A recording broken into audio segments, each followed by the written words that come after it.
players gather to cast powerful spells, some of the oldest and most powerful in the history of Magic the Gathering. Lightning Bolt, Daze, the Goblin King, and many others. Battling head to head in brutal combat, they all have one thing in common: to uphold their legacy in the search for eternal glory.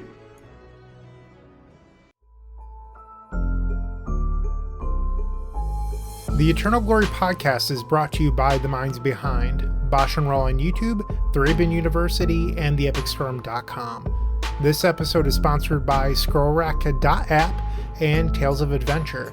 Get sweet legacy staples and more at toamagic.com.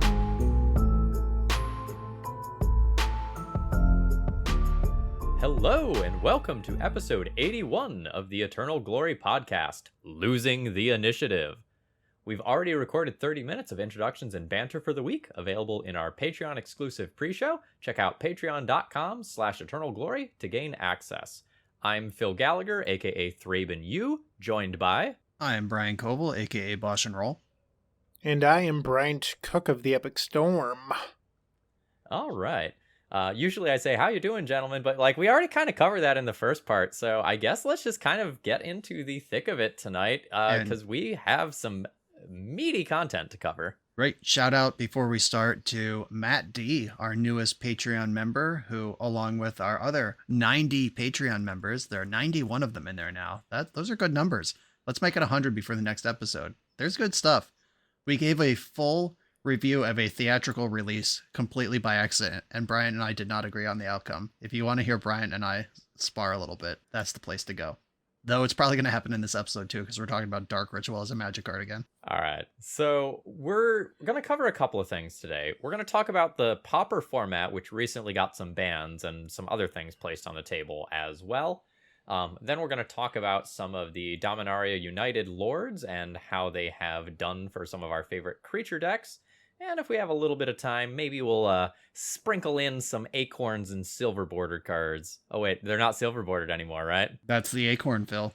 Look That's closely. The acorn. All right. Don't make a mistake. We can't even have a silver border as a treat anymore. Okay. So the first thing I want to do to kind of start off this section is just absolutely pat the Pauper format panel on the back. They have this awesome video for Good Morning Magic that walks through the Pauper bans that happened with a ton of rationale, good editing so people can clearly see the cards. It was a fantastically executed announcement, although we'll get into some of our thoughts about the content of the announcement itself. As someone who does a lot of Adobe After Effects editing, shoutouts to whoever edited that. The transitions were wonderful. Everything seemed seamless. It was quick. There was no long pauses.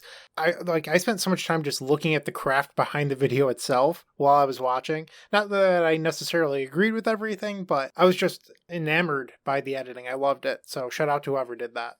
Good Morning Magic is one of the better things that exist. Gavin has really ramped that up into a production you want to see if you care about Magic in general. And I'm the sort of person who wants to read an article, skim for the relevant points, and move on. And I watched all 16 minutes of that video and just ate it up with popcorn.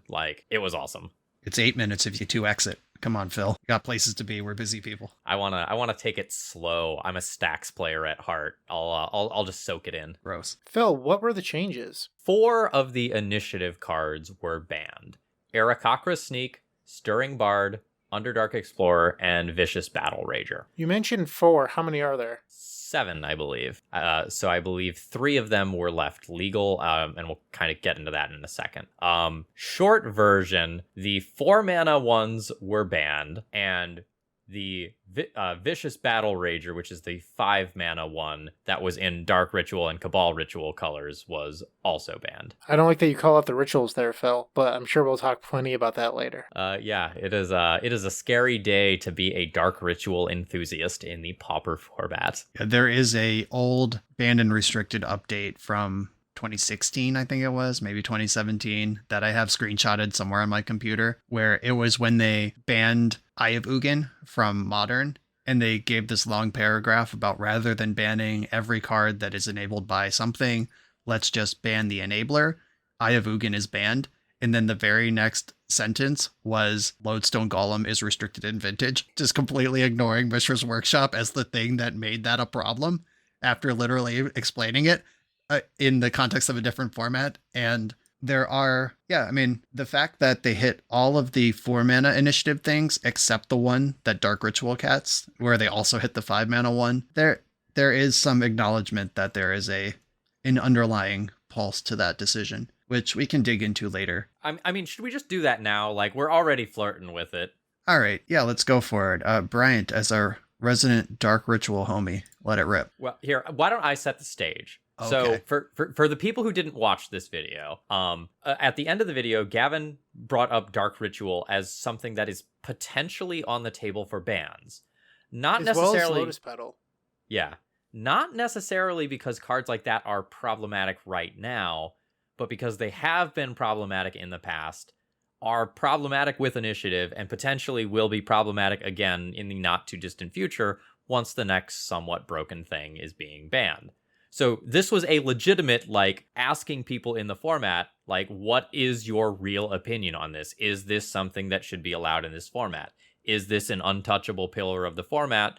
Or do we stop this enabler so we can stop banning as many payoff cards? Well, this is only one community space, Phil. I'm not trying to say that this small community represents the internet, but in the Pauper subreddit today, there was a poll. Should Dark Ritual be banned?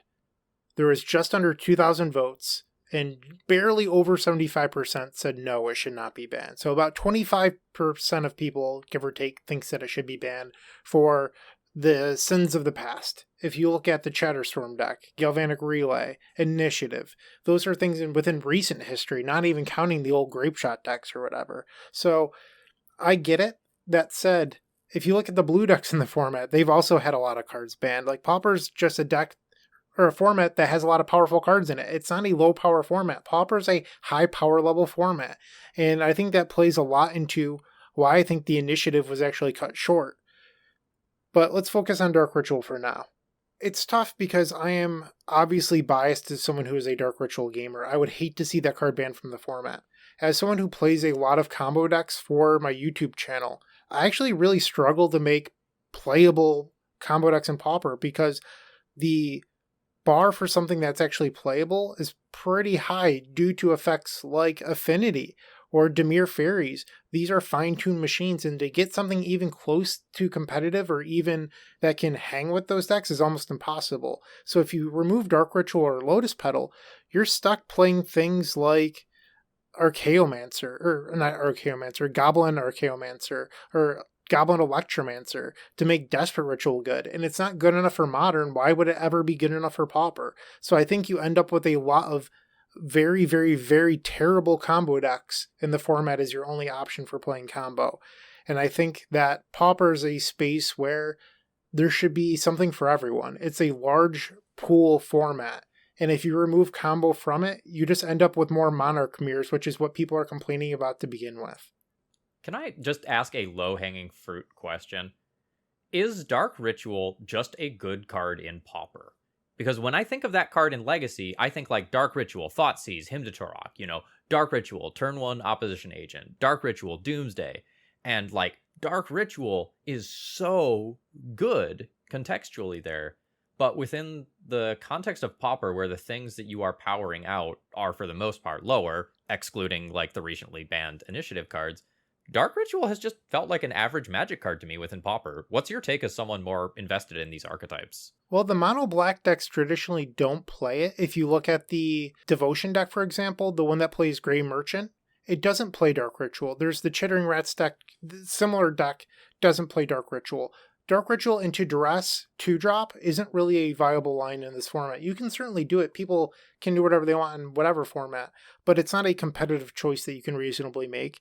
I saw some posts saying that maybe they should consider unbanning Sinkhole or Hymn to Torok. I would hate to see that, honestly. I think that would not be fun. Hymn to Torok fucks in Pauper. I've gotten to play with that before. It was fun. I won that event. I think that would be the end of Dark Ritual. If somehow it was decided that we're going by paper rules instead of Magic Online rules and Hymn to Torok and Sinkhole are illegal, like, nah, dude, no. Yeah, I'm not interested in that. I'm not I don't think that it's inherently good outside of the broken stuff, if that was your question. Yeah, that was indeed it. And even within the context of that combo shells, like Dark Ritual alone plus one other card is not winning the game. It's part of a larger engine that often requires a decent amount of work and sometimes some amount of things going right. I had a couple people message me after the announcement, Phil, and their questions were, I think, it was a little bit of jabs, right? They were like, hey, Bryant, you going to quit Pauper? They're talking about banning Dark Ritual. Yeah, those sort of questions are meant to rile me up, right? Thinking about the question from a logical perspective is,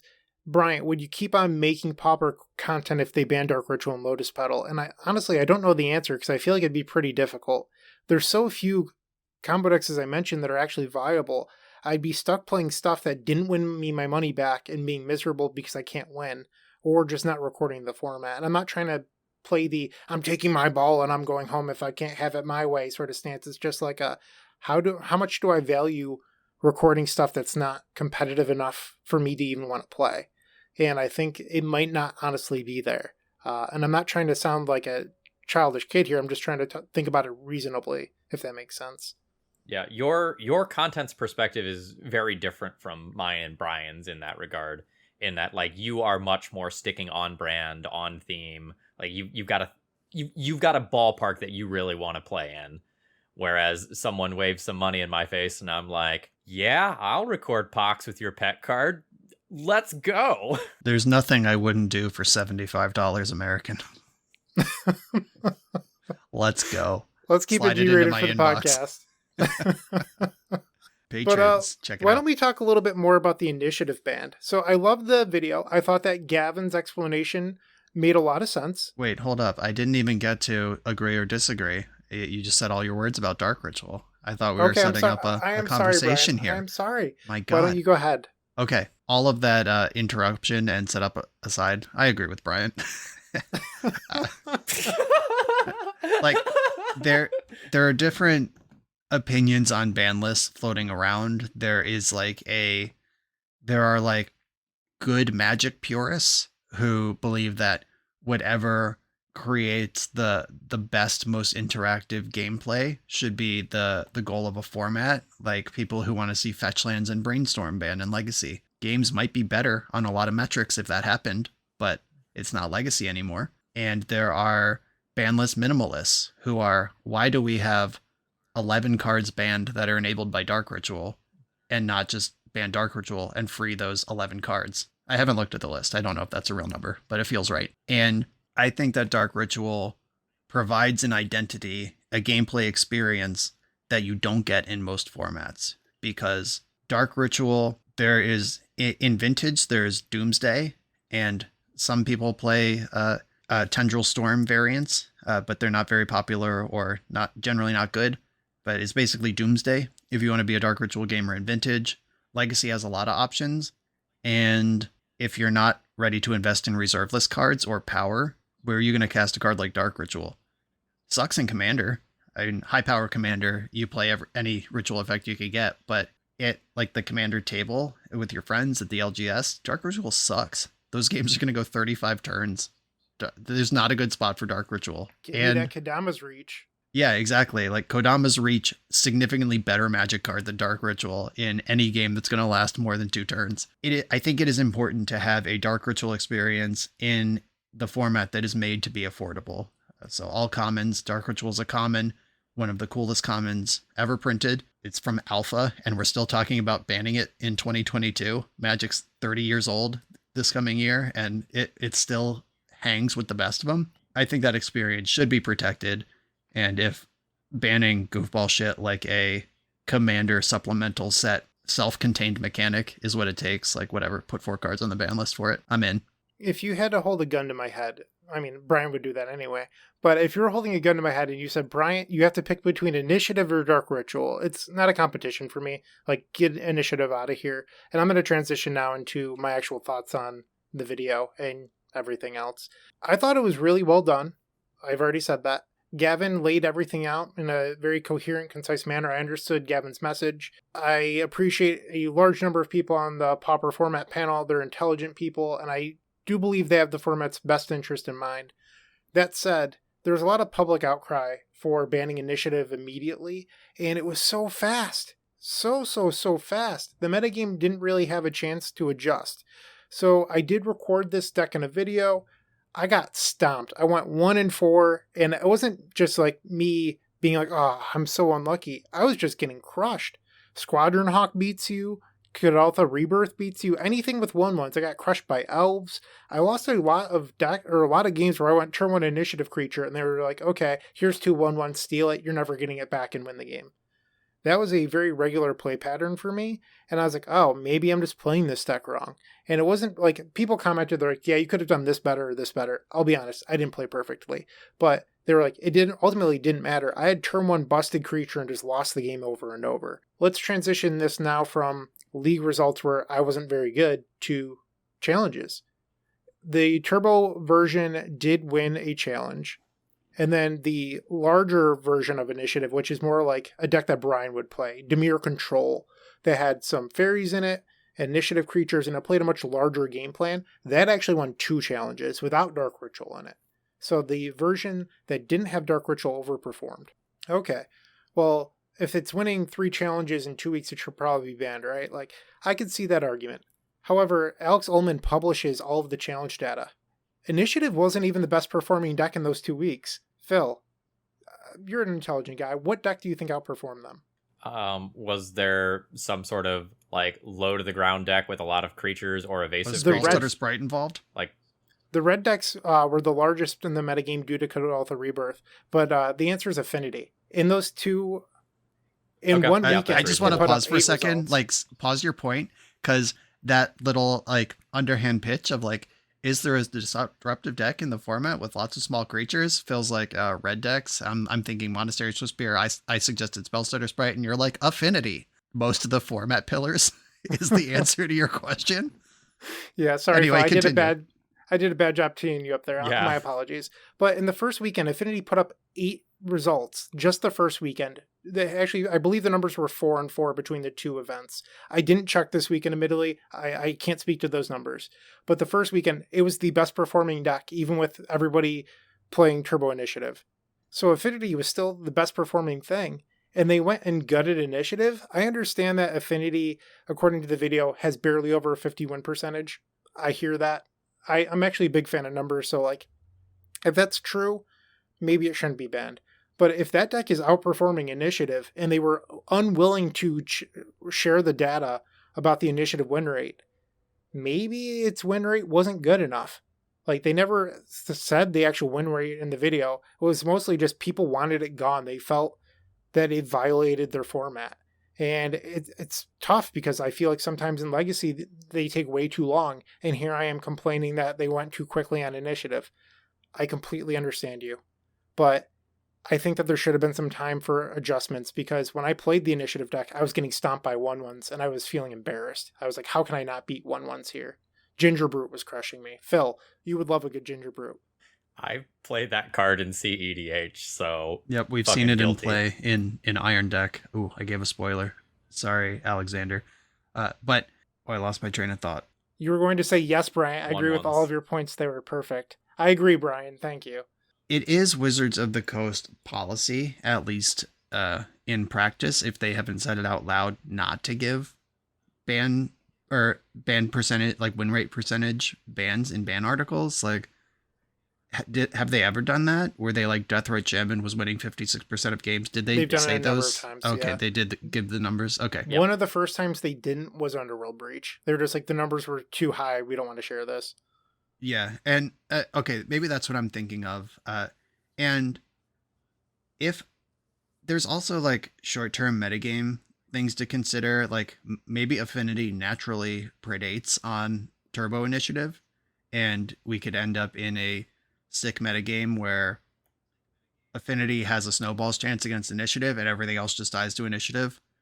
And then like the rest of the metagame suffers. I don't know, like there's not a ton of data to go off of, and they also didn't share it, but I think that unhealthy play patterns, even if they, I don't want to say even if they don't win, like if a play pattern is just sick, like it's just unfun, leads to non-games, in a bad way. Like, I know you like non-games as a combo player, and I like them as a control player. Like, hell yeah, give me a non-game in a legacy format. But in a format where many decks can't beat the initiative creature. Like, there's Cold Author Rebirth, there's Squadron Hawk. If you're on the play with the Hawk deck, there are things you could do, but ruling out so much of the format because this like ritual initiative thing exists. I think that taking some community response in mind to if that's worth like 4% on like an actual win rate that pushes it over or whatever like the line is, I think that's fine. Like non-games are bad. If people are quitting the format, even if the deck isn't holding up, like if the deck just sucks, like there's lots of ways you can turn one in Legacy. I haven't played against Belcher in a very long time. Oops All Spells has functioned, I replaced it, but even Oops All Spells is frequently all in and just, mull to 5, do my thing. Force Will, okay, game 2. And if that deck was actually like if we didn't have Force of Will in Legacy, Oops All Spells would be driving people out of the format. And Pauper doesn't have Force of Will. Alex built this mono blue tempo deck specifically to farm initiative. It had like Slitherblade in it, the 1 mana unblockable creature from Amonkhet. And he had Dispel and Spell Pierce all shoved into the main deck just to clip that Dark Ritual on turn 1. Like, it was built to make sure you don't have an initiative creature and I can steal it easily if you do. And he still split his matches against initiative. And we were talking about that and I was like, you can play 8 Dispel effects in your deck. Sometimes you're going to be on the draw. Or when are you going to deploy your Slitherblade? You can fend off the Dark Ritual turn 1, but there's mana sources in the deck. This thing's coming on turn 4. Like, it's just, if you build to hard target something and you're still losing to it some amount of the time, that seems like an issue to me. I have some thoughts there. So I spoke with some format experts, plus some other people that play the format, and one of the big things that kept on coming up is, why should I have to change my deck? I don't like that. I'm a competitive person, and I like winning. I'm a spike, and I often try to find ways to win doing what I enjoy. It's pretty rare that I will play the best deck in the format unless I'm trying to prove a point. Like, I've won some challenges with Rug Delver or whatever, but I like winning my way. So I always try to find the best way to win playing combo. And I'm willing to adjust it based on what the metagame has. I think that I don't want to change my deck, you should ban this, isn't necessarily the most healthy mindset. I think that you should be willing to adapt and change. So saying I don't want to play the type of Magic that this creates, I guess, but like, why don't you try to adapt? See if you enjoy any of the play patterns that you could possibly create here. And if none of it's for you, I guess so. Maybe you can take a break or whatever. But there are cards that deal with it. Brian, you just mentioned the mono blue deck. Foil is a card that popped up this week, and people have found creative ways to use it. So Prismatic Strands out of the Cog Gate deck, which is right up Phil's alley. I think Phil should actually record a video with that. Like, that deck plays Deep Analysis, Prismatic Strands. You actually turn the discard of Foil into a benefit. And with all these new Pauper duels out of Dominaria, you now have 8 duels between these duels plus the Kaldheim duels. So you actually have a ton of islands to support it. So foil is actually a pretty reasonable answer. And if you foil that turn 1 creature, you're trading their 3 or 4 cards for your 3, plus you get graveyard synergies. So I actually thought it made a lot of sense. And these are the sort of cool things that happen at level 2. We didn't really get to see level 2 because they clipped it. So one thing that I want to say here, and I think the easiest way to do this is probably making a legacy parallel. When Oko took over Legacy, it wasn't just like archetypes that died, it was like macro archetypes that died. So it was very hard to play a prison deck. It was very hard to play any sort of stacks deck. It was hard to play a creature-based control deck like Death and Taxes. So most of the spectrum of decks that I played, and like the entire spectrum, was just not competitive for 6 months or whatever it was.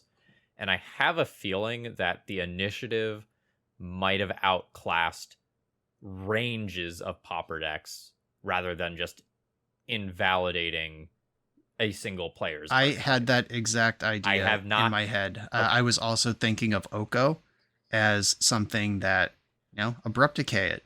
What's the problem? It's a 3-mana spell that doesn't win the game on the spot. Play Pyroblast, play Spell Pierce, play your own Okos, get into a high skill. How many elks do I make? How food, should I elk their thing that gives them one more elk than I have but takes their important permanent out of the play? Oko mirrors were extremely high skill and rewarded good play. But like Phil said, what if your deck's not red for Pyroblast? What if your deck's not green-black for Abrupt Decay? What if you're mono-white? What if you're Death and Taxes? And when Skyclave Apparition was printed, Death and Taxes players were like, oh baby, we're back. And they just needed a removal spell because the color just didn't even have one that could affect Oko until that printing. And knocking out the macro archetypes, I think that's dope too. Using foil and ways like flashback spells to mitigate card disadvantage and stuff these decks even when you're on the draw. I think that's dope as hell. But also, not every deck can put foil in it. It's not like we can just add 4 mental missteps to every deck to fight the Dark Ritual decks and move on with our lives. And we all played Mental Misstep Legacy and remember how fucked up that was.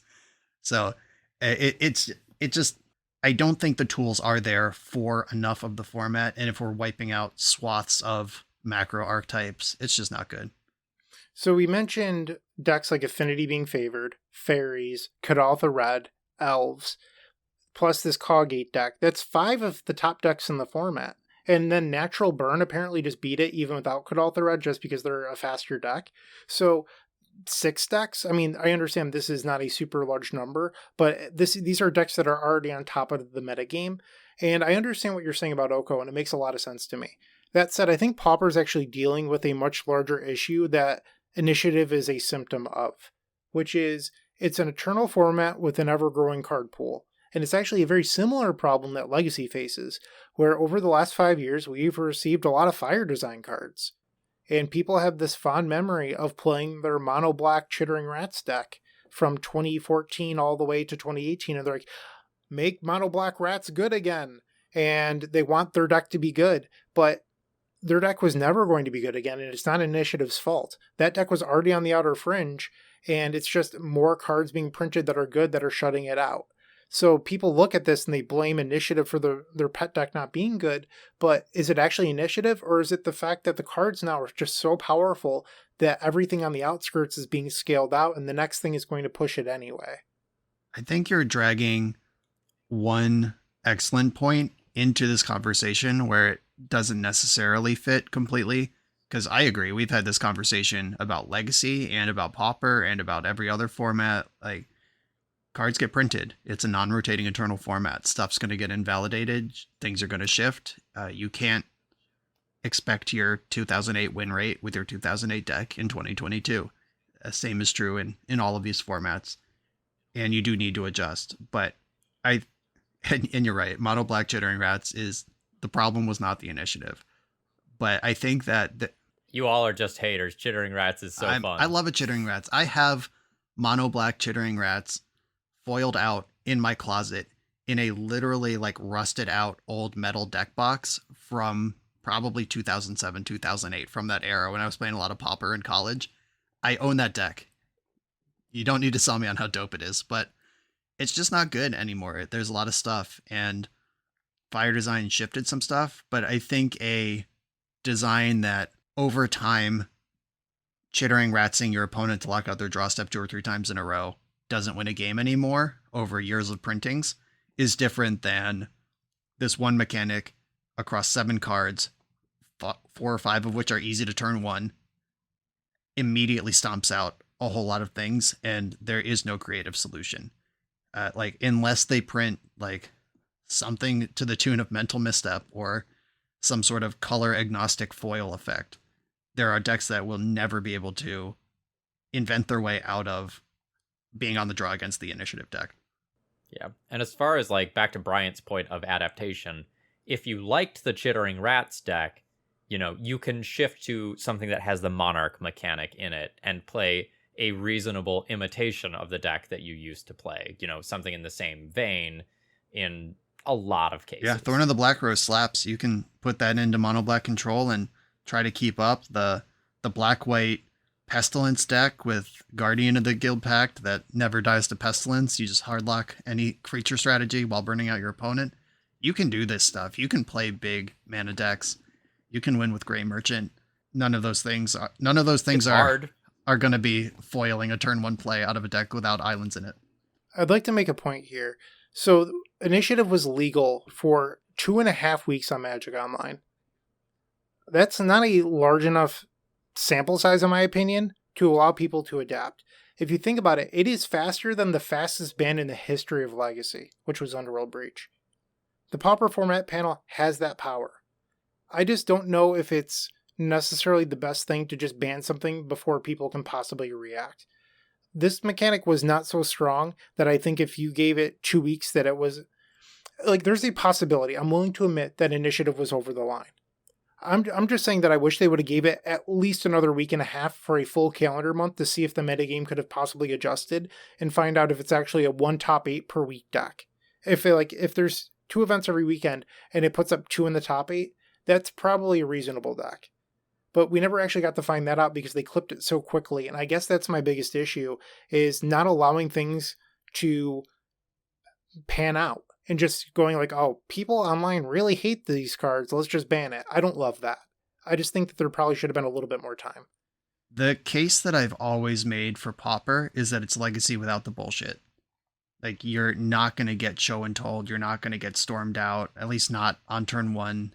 Everybody gets a chance to unfold their game plan, and then you jockey for position, and whoever is favored in the matchup or plays better or makes better decisions will win later on down the road.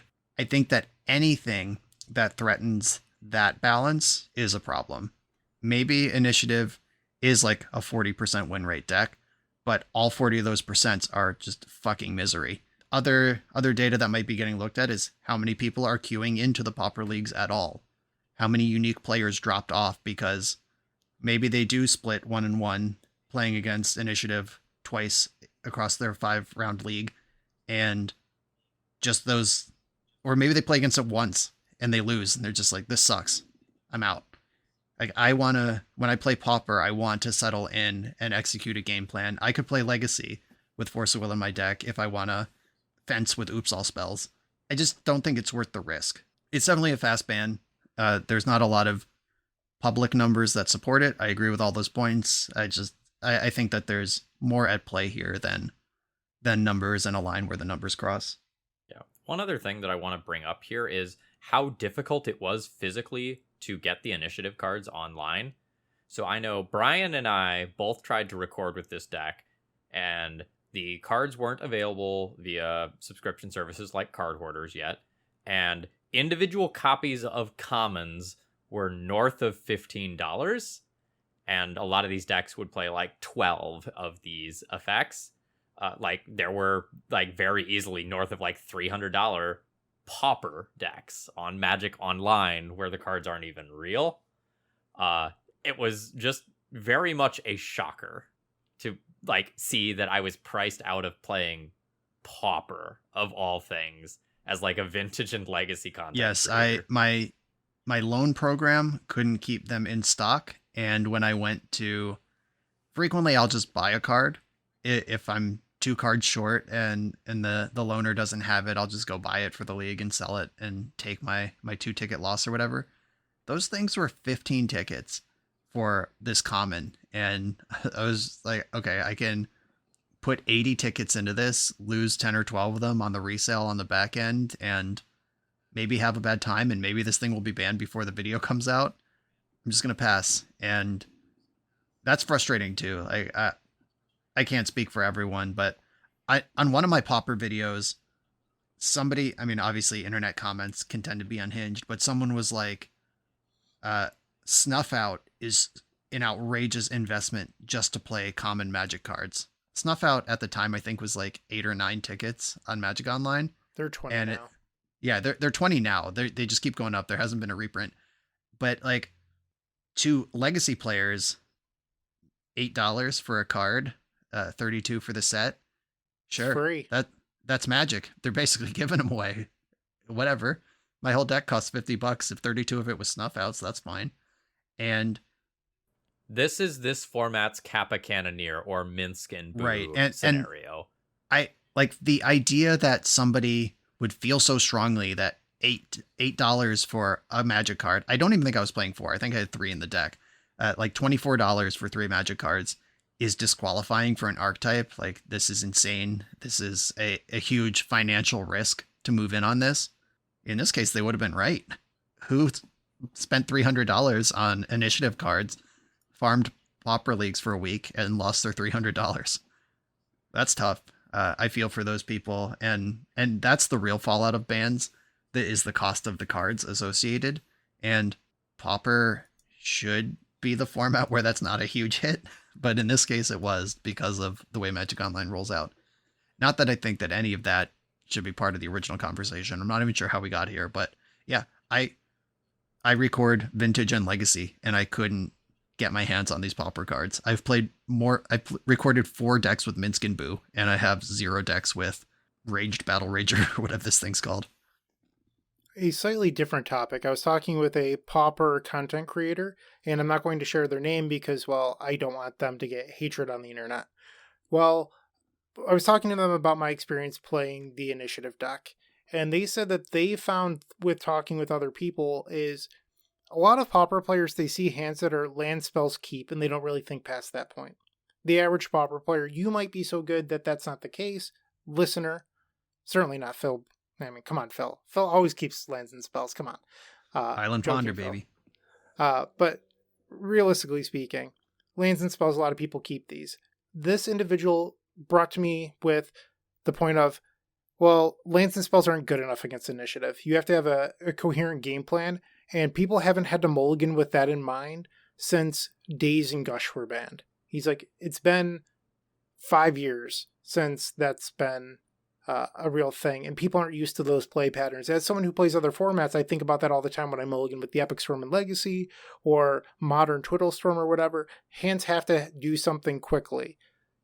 People don't do that in Pauper because the games tend to go a little bit longer. Like, when you look at the Boros deck, it doesn't even really start playing Magic until turn 4, right? Like, you have all these tap lands, you have gates, you have your setup creatures, but for the most part, they're just getting comfy on turn 4, am I right? And initiative is, at that point, pressing. They could, like, those decks are certainly capable of playing a meaningful game early, but the average hand doesn't do that. And I think that's part of the problem is people don't want to mulligan lands and spells. Those are keeps in their mind. Not that an initiative needed to stay. I don't feel that way. But the format isn't used to that. And I guess that's like sort of an argument for banning it, but does it need to be? This is wild because, like, I have lived in this no cantrip life for so long where, like, I'm so used to evaluating my opening hand based on, like, what it does contextually, how I expect the game to play out, what I'm missing. Remembering that many people go, it has lands and it has spells, I will keep this hand, like, as a strategy. That's tough for me to take that step back and see. Yeah, and the mulliganing to a specific game plan thing is what I was talking about before of Pauper is Legacy without the bullshit. I want to be able to settle in and make my land drops, get the texture, resolve a couple preordains, or crack a Terramorphic Expanse to get my red mana up, cast my Skred. Like, this is the type of pace that the format is built around, and I don't think it's a failing of players for not wanting to mull to 5 so then they can discard 3 cards to foil. That sucks. Even if you are on the galaxy brain of, like, I'm gonna mull to 5 and find, like, 2 islands, foil other cards, Slither Blade, and crack the initiative matchup, that play pattern sucks, is what it is. It's just bad. Yeah, it's like mulliganing to your Leyline of the Void in Legacy. Like, you know you've got to do it in a lot of cases. It doesn't necessarily feel good. Legacy has the tools where you can do that in 1 or 2 cards. Like, you can go to 5, find a Leyline, or go to 5, find a Force of Will or an Endurance or whatever your 0 mana spell is, a Surgical Extraction. Pauper's best 0 mana spell costs you 3 cards to cast it, and one of them has to have a specific value. Well, 2 of them do if you consider being the card foil as a value and then being an island as a value for the support card.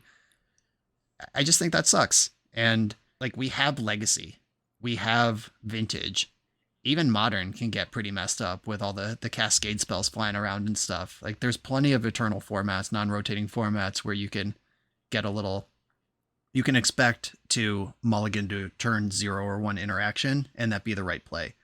I think Pauper should be, as its identity, a place where you get to develop a game plan and you're not really at risk of dying until turn 3 or beyond. Because in the past, like, I would keep these slow, ponderous, literally ponderous, like Ponder Preordained Brainstorm hands in Izzet or Blue-Black Fairies, and it's like, all right, I got 2 islands, a couple of cantrips. As long as I find my mountain or my swamp, by turn 3, I'll have removal up. And then suddenly, like, uh-oh, that's a Get to Fire Slinger, or whatever the 1 mana 2/2 is. That's a Thermo Alchemist. Like, this needs to happen faster than I thought. And that's the kind of tension and pressure that I think is interesting, because it still gives me 1 or 2 turns to find my splash color and cast my removal spell and maybe get ahead of this thing before it deals 4 to me. But the initiative is like, oh, you're doing this, cool. Next game, I guess I'll mull to 5 trying to find a dispel. It sucks. I'm not into it. I'm glad it's gone. The more we talk through this, I was honestly pretty indifferent about the announcement. I was like, oh, okay, I guess that could have gone either way. At least Dark Ritual didn't go. And we're like 42 minutes into this conversation, and I'm off it. Fuck the initiative. Wow. 2-minute version. Let's say some quick things on Affinity. I know there are a lot of very vocal people in the Pauper community that like want the bridges burned. They want those artifact lands out there. It felt like Affinity has, like, despite some bannings, has still just had dominance. But the data is showing that, I don't know, it had something like a 51% win rate or something like that, like just north of breaking even win rate. So the data, at least for that deck, doesn't support any bannings, and Affinity is just a consistently good, consistently viable strategy. Yeah, Alex Allman is a pal, and he does all the data crunching and stuff. Who we've shouted him out several times in this episode. Probably every 2 or 3 weeks, he slides into my DMs. He's like, eyeball emoji or whatever, and it just shows fairies with some far and away highest win rate, because he knows I love a spell stutter sprite. And I'm just like, leave my girl alone. Don't you touch her. Leave my little fairy alone. Don't take my ninjas from me. But in a metagame where something isn't obviously head and shoulders above everything else, like when we had the Chatterstorm, when we had, can't even remember what some of the other bands were, but this initiative one recently as well, is if something isn't obviously cracking the rules of engagement, the blue cantrip deck with cheap interaction and card advantage will float to the top eventually. The Affinity stuff's interesting to me. If you asked me 4 or 5 months ago, do you think we should burn the bridges? I would have said, burn the bridges. Ban the bridges. Hashtag burn the bridges. Yeah, it was clever. I'm smart. If we should ban bridges, I would have said absolutely not. I love the Cleansing Wildfire Jeskai control deck, or the Cleansing Wildfire Jund midrange deck. I thought both of those were really sweet. In the last 3 or 4 months, those decks have just completely left Pauper. People have figured out that they're not actually viable. Are they sweet? Absolutely. I love a rampant growth that cycles. Hell yeah. But those decks just like aren't competitive enough. Even before Initiative, they were nowhere to be found. Fairies pushed them out. Familiars, Affinity. There's a ton of really powerful decks in this format, and those decks were just a little bit too dirtily. They're reminiscent of like the Monarch Mirror, where it's all about card advantage and, ooh, maybe I'll deck them. Maybe that becomes the win condition. Like, it wants to play that style of Magic. Now that those decks have sort of left the format and you're just left with Affinity, and people are playing Dust to Dust, I believe the card is called, and Revoke Existence just to hit artifact lands, I could see it happening if an Affinity's win rate increases at all. But some people are like, no, go after the draw choose. Are you really going to ban Deadly Dispute, Reckoner's Bargaining, and Thoughtcast, or just leave them with Thoughtcast? I think that's a terrible path to go down. You should probably just hit the lands if you have to hit anything. I've also seen some people ask for a compromise. They're like, PFP, please listen to me. I have the perfect idea. Ban bridges and unban ATOG. Do not do this. ATOG was miserable. I hated the Splinter Twin games where one game you're dying to a 4/4 plus Galvanic Blast the next game. Oh, they have nothing into surprise ATOG fooling you're dead. It was miserable. We don't need Splinter Twin and Pauper. Coming from an old head here, I remember Affinity when it just had the Mirrodin artifact lands, and being able to actually cast its spells was a huge limitation of that deck. It had to play like Chromatic Sphere, Chromatic Star, Prophetic Prism, just to sometimes cast your ATOG off of Tree of Tales and the white one or whatever. Or like that deck was just like 3/3 and 4/4 theme deck with Auriok Sun Chaser, which is a white card, Carapace Forger, which is a green card. You get your Mirror Enforcer, which was the glue that held all together. Then you had ATOG in red. Some of them even had Disciple in black. They were 5-color decks playing what are functionally basic lands.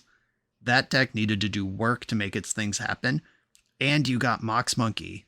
You could any red deck could just rip apart their mana base for a red and X and destroy X lands. And that thing just sits in play until they answer it. It was really exploitable. And I think those Cleansing Wildfire, Rampant Growth decks are dope too, but they're gone. People figured out they could just play Grixis Control with Thoughtcast in it and with Gearseeker Serpent in it. Like, I think those decks are really ugly. Like having a control deck that just gets all the best pieces of Affinity and the best pieces of Control. Like the first time I played against a deck that cast Thoughtcast on turn 2 and then cast Counterspell Gurmag Angler on turn 3 and 4, I was like, oh, this is where we are in this world. And a bunch of brews I've been sent in Pauper. My rebuilds at the end of the brew, it's like, well, this would be better if we replaced the mana base with artifact lands, all the artifact duels, get some Deadly Disputes and Thoughtcasts in here, and it's the same win con, it's just supported by this busted engine. And I think the bridges actually should go. I don't think they're good. I like Affinity as a pillar of the format. I think some artifact lands should stay, but I do think the bridges are too good. So I want a mic drop and then we can move on. Dust to Dust is not really a good card in Pauper. I have tried so many decks where that is my artifact hate. It is not enough. Like, you think you live in this magical world where you will, like, double sinkhole your opponent and then they are just going to die. They just rebuild. That card is not nearly as good as people imagine it is when they are constructing their sideboards. And I think if you can rely on other hate or other strategies to navigate that matchup in a different way, you should consider Phil, are you doing telling so. me that the 3-mana double white sorcery has a tough time keeping up with 1 blue draw 2 cards? Wow. I am. I know it is a shocker to hear, but I have played so many lists where there's 4 of that card in the sideboard, and it just like felt like a very bad, very slow removal You spell. heard it here on the Eternal Glory podcast. Dust at Us is absolute trash, the words of Phil Gallagher. All right, and more words from me. This episode is sponsored by Scroll Rack. Scroll Rack is a deck list recommendation bot that pulls lists from pre-existing decks in the CEDH deck list database and Budget Brew websites. If you've heard us talk about CEDH on the podcast or on various social media sites, you know that we're really interested in the format. But if you want to get into it without drudging through all of the databases yourself, please consider checking out Kyle Ashmore's site Scroll Rack. It'll even ask you what budget you have in mind, or maybe archetype and color schemes that you'd like to use, and it'll, shoot out some deck lists for you to take a look at.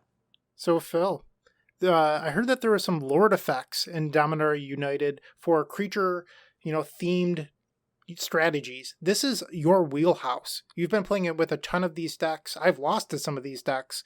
What are your thoughts? So when I first saw this Cycle of Lords previewed, I thought they were going to be like the greatest thing since sliced bread in their respective archetypes. And I started playing with them, and I was way less impressed than I thought I would be. And so I kind of just wanted to round out the podcast by talking about some of the things that I've seen and compare it to what you've all seen. Why don't we start with our Goblin Lord, Runvelt Hordemaster. So for those of you not familiar with it, it's 1 colorless and a red for a 1/1 Goblin Warrior. It gives other goblins you control +1/+1. And whenever it or another goblin you control dies, exile the top card of your library.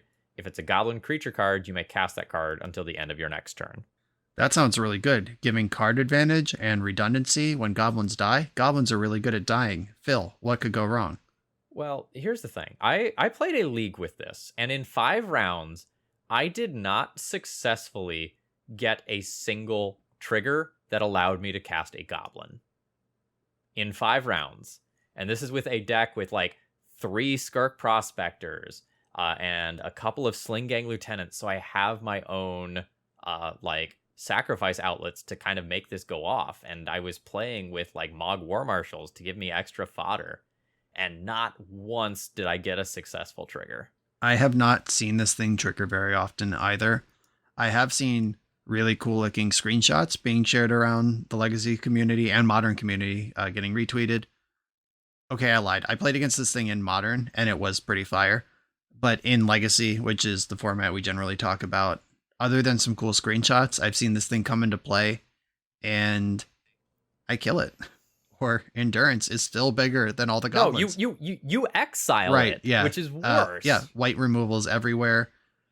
This card incentivizes you to lean harder into Plague Engineer, because it's a 1/1 at base, where a lot of the creature themed decks have been skewing away from 1/1s to the point where Hello Newton's Elves deck, is it even an Elves deck anymore? Or is it just the Rock? Did Newton go spend 2 years just reinventing a 28-year-old deck? Who knows? But getting away from Plague Engineer is a big part of playing a deck like this and filling your deck with this 1/1 that buffs all the other things, but when it dies, all the other things get small too. And hilariously, it dies first. Like if you Plague Engineer, this one has to die first, and then everything else dies. So you don't even get like all 4 of the triggers if 4 creatures die. This dies first, you get the 1, and then the 3 other creatures die. So there's another problem too, and I realized this really quickly after starting to test this card. Your Goblin Lackey hands get way worse than in traditional Goblins, because you're lowering your curve considerably. You're going to run, like the version that I played ran a single Goblin Ringleader and 2 copies of Muxus. So if you're missing out on more of your high-end targets, you're not cheating nearly as much mana with Goblin Lackey. And that means that your Goblin Lackey starts just aren't as objectively as powerful and threatening. I'm going to ask you a question here, Phil. Is Legacy in a spot where Goblin Ringleader is really what the games are about? I understand that card advantage can be important. And I remember when Goblins was the best deck in the format in like 2008. In today's Legacy, is revealing 2 or 3 or even 4 goblins off the top. Is that really what the games are about, playing goblins? I'm not speaking from the highest position of authority here. I think you want some amount of endgame inevitability versus the blue decks, especially like these Yorian blue decks that really want to drag the game on and get a lot of value over time. And like the ringleaders can help you recover from the early like prismatic endings, or maybe getting ambushed in combat by an Icefang Coatl or an Endurance. So like I like what's going on there.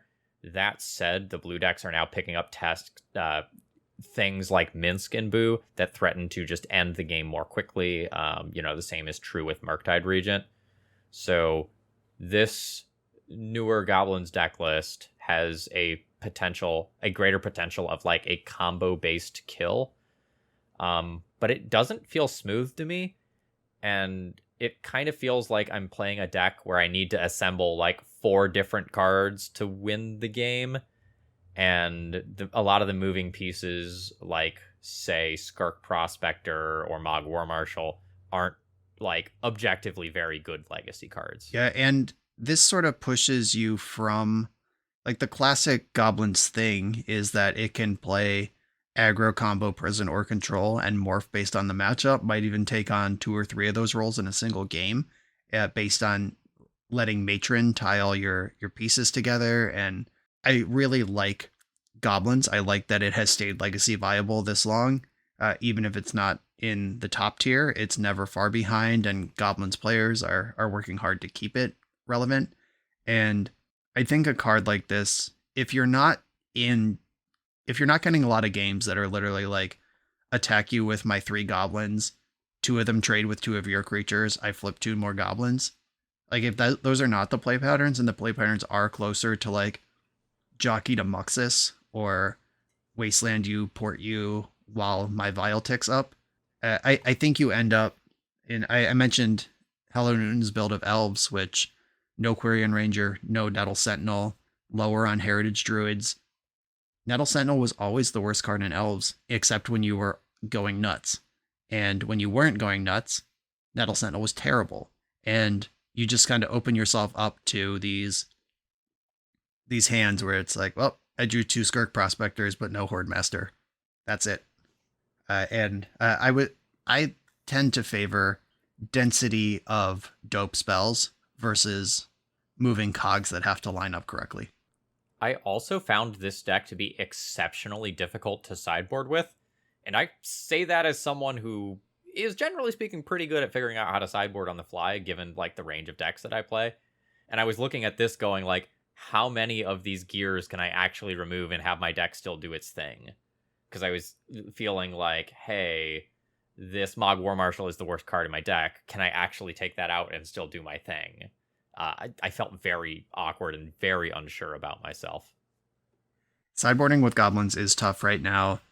Shout out to Eli, Goblin Lackey. He's got a Goblin Patreon, and I recorded Goblins a couple weeks ago, and he was really generous with some information from behind his paywall. And the sideboarding plans genuinely surprised me. I would not have figured out some of the things he told me on my own. And the Goblin community, like I said, they are getting clever to solve problems. Modern problems require modern solutions. And they are being clever about it, and it's completely unintuitive. And that's with just kind of stock, these are the cool goblins and matron and ringleader to tie it together kind of business. I have no idea what sideboarding looks like now if you have this combo edge to the deck as well. So I have seen borderline none of the elf one in play. I've seen a couple of Twitter screenshots. The general impression that I have gotten from the elves community is that like it's maybe not even worth a slot in any of the builds. Yeah, I think I saw it in play once and it didn't do much. So not impressed with that one. I don't think we need to spend much time on that one. We looked up what the black one did just because we couldn't remember it before recording. That one's not going to be relevant. I don't know what the white one is either. Not on my radar. Soldiers. Okay, sure. Whatever. Yeah, the white one maybe sees some play if we ever get the initiative cards on the other initiative cards on Magic Online. I think those are human soldiers. I would have to double check. But a deck I have seen multiple times is Merfolk. And Merfolk actually got 2 pieces of action. There is the Lord that's in this 2-mana Lord cycle, which is... That is Vodalian Hex It's Catcher. A 1/1 flash for 1 and a blue. Flash is huge. Like a Lord with flash... remember Thistledown Liege in Lorwyn Standard and Lorwyn Block? Like changing the size of your army mid-combat. Pretty insane. And it has other words on it. Sacrifice a Merfolk, counter target non-creature spell unless its controller pays 1. So it turns your whole squad into Curse Catchers. The nod in the Hex Catcher in its name. Yeah, Curse Catcher used to be one of the things that made Merfolk hang in the legacy environment. Like you couldn't just go in on ad nauseum quickly because you had to factor in this stupid 1/1 that could force spike it from play. And now they can turn their whole squad bigger in combat or turn their whole squad into 4 spikes at instant speed, which is pretty cool. One of the things that I love about this Hex Catcher is over the last 5 or 6 years, Merfolk has become a dirty, dirty Chalice of the Void deck, something that only Phil could love. And in that time period... First of all, Merfolk is the deck that I hate most. It is, in my opinion, the worst legacy deck. Coming in hot. Wow. Here's Phil. Well... I hate the worst legacy deck from someone who plays the worst terrible legacy deck. decks day Absolutely. in and day out. Merfolk is the worst one. Period. Merfolk does nothing good. We're having some hot takes today. I love it. It's worse than a lot of the other like Lord-based decks at just like everything. It's not interactive enough. It's not aggressive enough. Like it claims to be good at blue decks, but they're just gonna bury you anyway. Like No, I hate it. Okay. So anyway, Chalice of the Void. A lot of these deck lists cut Curse Catcher because it doesn't play well with Chalice. Yes, they can play something like Cavern of Souls, but for the most part, everyone cut Curse Catcher. Well, this Hex Catcher gets around the Chalice 1 problem, and I don't think that it was an accident that this card was created. I think a lot of people that are in play design or Merfolk enthusiasts worked on this and said, this is really what we want. And then this card was created.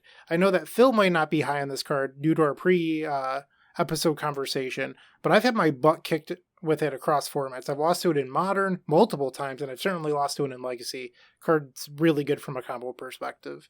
Yeah, clarifying, when your opponent is playing a deck that really needs to resolve a singular spell, you know, a show and tell, an ad nauseum, a burning wish, something or like that, this card is really good.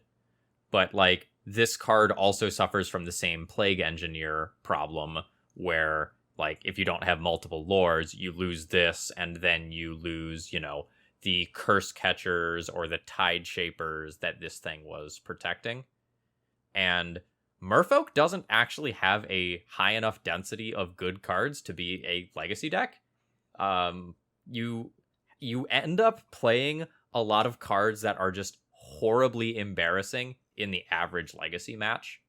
So like Merfolk Trickster and Harbinger of the Tides, for example, are awful in a huge percentage of Legacy matches. Like, you are playing 2/2s with a restricted mana cost. I don't know if we mentioned this when we were initially discussing the cards. I was a little bit zoned out, I'm sorry. But I love the old school throwback feel of these. And when I think of my childhood years playing with like Zombie Master, Goblin King, Lord of Atlantis, up until, I want to say Brian might be able to correct me here, up until like M12, they were all lords. They weren't merfolk, they weren't goblins or zombies, they were just lords. And they didn't pump other creatures. Or well, they didn't pump themselves like they pump other creatures, I meant to say.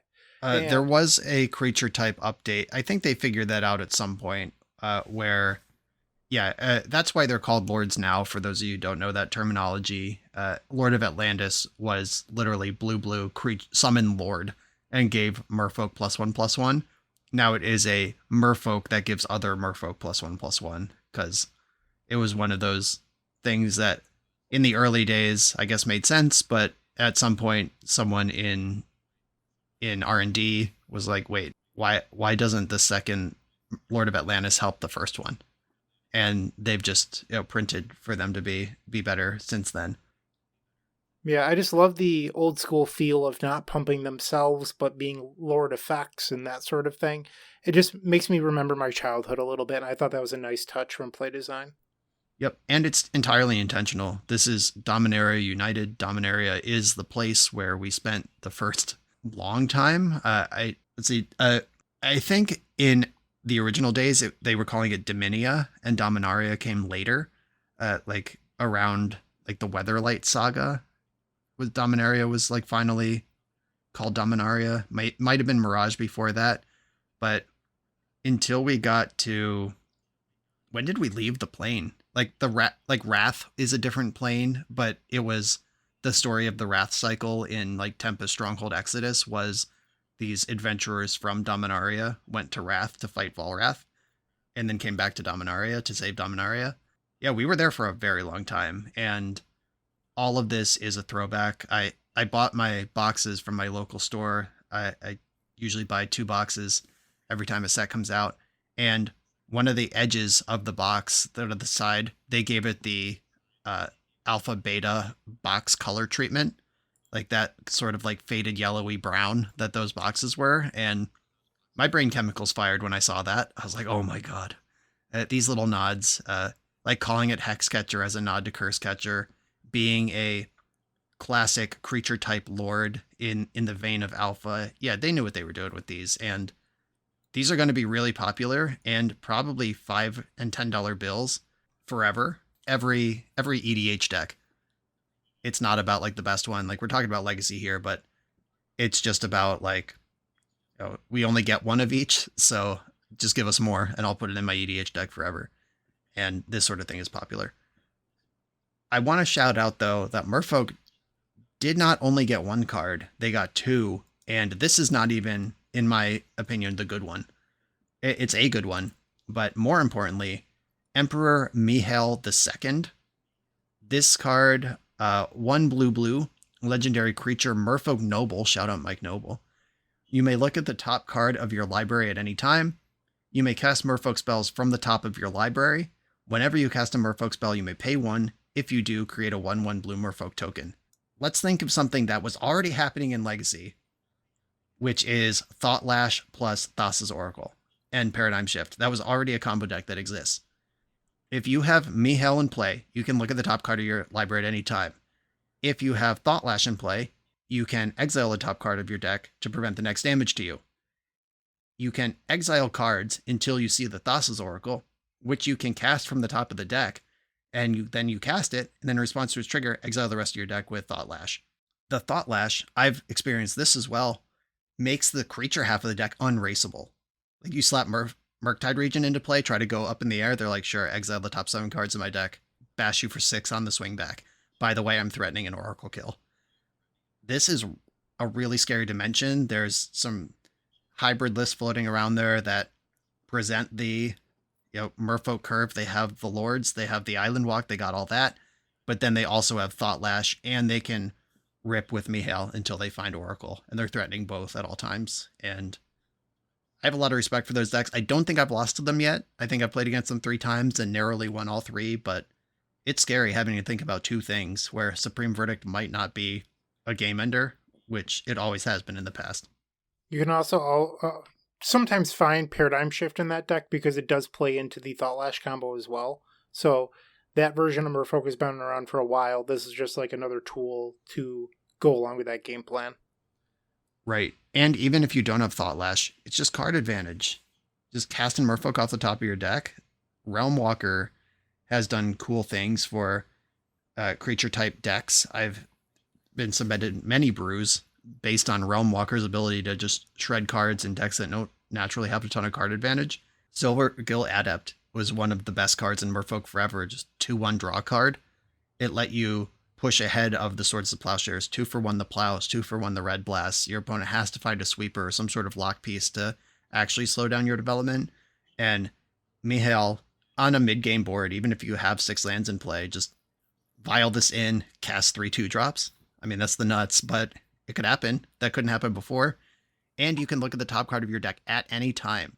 So when you cast the Merfolk from the top of your deck, you can then peek at the top card of your deck before you decide if you want to pay 1 to make a 1/1 blue Merfolk token. Like if the party's over and you're not spending more mana, just poop out a token. You went from 1 creature to 3 from 1 card. This one is really good. I think this one is better than the other one. And the 2 do play well together because you can make some extra Merfolk tokens that you can then sack via the Fodalian Hexcatcher as your repeated curse catchers. Like a vial on 3 with 1 card in hand and your opponent passes the turn. They could be representing Vial and Mihail, flash in Hexcatcher from the top of the deck, pay 1, force spike you 3 times. Like that could happen from nothing.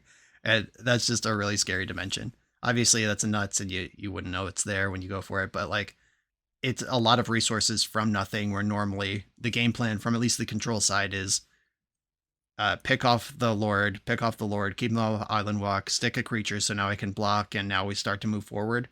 And when they run out of cards, they're out of cards, and that's how the matchup works. But now they have a combo kill and a reload, and the reloader is also part of their combo kill. Really impressive. But don't let all of this get you too excited about Merfolk. I played a league with it, and it was pretty miserable. I will tell you. I think I won 1 match. It was against Reanimator, where I mulled to a Leyline and had Leyline plus Force of Will. The fish that were in my deck were irrelevant. I won 1 match with Initiative, Phil, and then it was banned. So Merfolk might be so good that it needs a banning. I'm just going to throw that out there. I didn't consider that angle. I played a bunch of Merfolk when Modern Horizons 2 came out, and we got Tideshaper and Rashadan Dockhand. Those were 2 things people wanted to see in decks, and I did 5-0 one of those leagues, and I did not 5-0 the other 2 leagues. And I do want to offer the criticism that, and I know Phil constantly makes this argument, the Merfolk deck doesn't have enough blue sources. I know Phil's on team more planes in Death and Taxes, always has been. Getting flooded out on Mutavaults and Wastelands and Rashadan Ports and whatever the hell that doesn't actually cast your spells. It was a problem I ran into. I would probably play one more land overall and turn one of the colorless lands blue. So 2 more blue sources, 1 overall more land, based on at least the Merfolk decks that I tried over the past year. I haven't gotten a chance to play with these new Mihel decks yet. I played a 20 land version with 2 Mutavault. So my mana base was 12 Island, 4 Cavern, 2 Mutavault, 2 Otawara. That was that sounds comfortable. Good. I like that.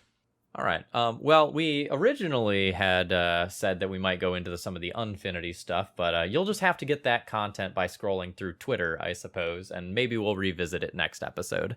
We rambled on quite a bit today, but it felt like a really good discussion. We will have plenty to say about Unfinity. Unlike other unsets in the past, some of the cards will be legal in Legacy, and that is freaking some people out. Spoiler season started today at the time of recording, Tuesday, September 20th. We're starting to see some of the first cards that will be legal in Legacy, and we're seeing the first community reactions to them as well. And wow, people are coming hot. But 2 weeks from now, we'll see the whole set. We'll be able to talk about it, and maybe people have chilled out by then. I have one quick thing to say before we officially end this. I believe it's Mark Rosewater has a blog where Mark Rosewater shares secrets about the set. Like card with plus 12 counter or whatever. Something wild. Well, one of them says a card that creates multiple Stormcrow tokens. I've been saying for years that I want Crowstorm to be a real card. I have not been contacted about a preview card. If this card is spoiled and it's a real Legacy card, I'm going to lose my shit. Not only because I can play Crowstorm in Legacy, but because no one contacted me, Mark Rosewater. No one. No one contacted the Storm guy. Come on. Yeah, I think that Crowstorm could be a black bordered card. I don't think it's out of bounds. It's probably worse than Empty the Warrens most of the time, but it is a cool card that I wish was real, or at least playable. But Unfinity is going to be cool. I hope there's some cool stuff, and I promise everyone, this is not the end of Legacy. It's not the end of Magic. But we'll see in 2 weeks if I still feel that way. If there's even a podcast left to record, maybe the game will be dead by then. Yeah, I wrote a banger of a tweet that's going off today. Why don't we end on that? Alrighty, folks. Space Balerin ruined Magic. Pack it in. This is the end. We survived the Legend rule, the Planeswalker rule, the Companion rule, Eldrazi Winter, Oko, Fire Design, the Walking Dead cards. But this time, this time, it's all over. This is the one. It's been nice knowing you, gentlemen. It's been a pleasure. An honor.